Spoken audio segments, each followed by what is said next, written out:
Kementerian Koperasi dan UMKM mendorong daya saing UMKM di sektor pariwisata segera bangkit di masa pandemi ini.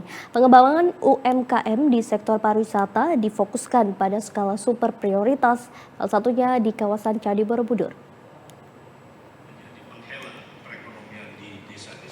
Menteri Koperasi dan UMKM Teten Mas Duki mengatakan Kemenkop menjalin kerjasama dengan pemerintah daerah di kawasan wisata super prioritas untuk menggali dan mengembangkan potensi yang ada.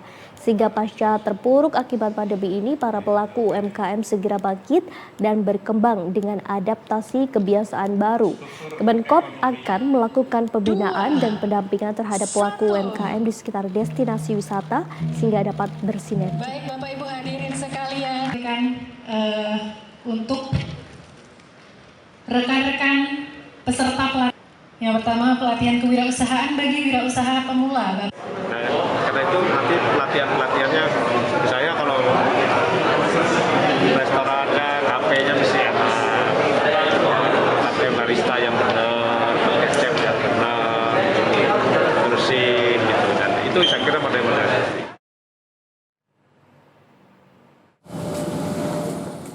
Sementara itu di Pekalongan, Menteri Koperasi dan UMKM Teten Mas Duki saat mengunjungi sentra produksi batik mengatakan pemerintah menganggarkan program pemulihan ekonomi nasional dengan memberikan bantuan modal kerja bagi jutaan pelaku usaha kecil menengah UMKM dan koperasi.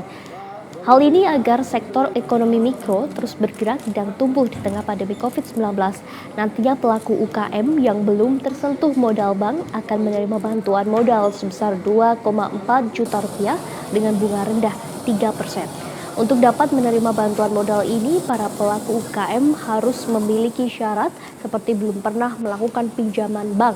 Sedangkan untuk program relaksasi, para pelaku UKM diberikan kesempatan merestrukturisasi kredit atau pinjaman tanpa dikenakan pajak, termasuk pemberlakuan opsi bagi hasil dengan komposisi 20-80%.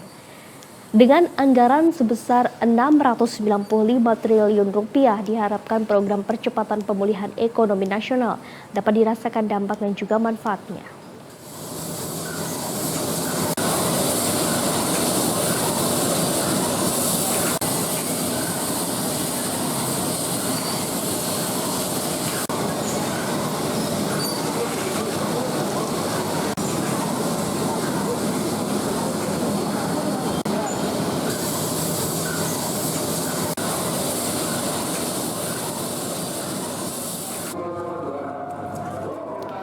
Menteri Koperasi dan UKM Republik Indonesia Teten Mas Duki dalam kunjungannya di Kota Pekalongan juga bertemu para nelayan dan juga mendorong UMKM pangan, khususnya nelayan di sektor perikanan, mengoptimalkan pemasaran hasil tangkapan ikan melalui digital marketing.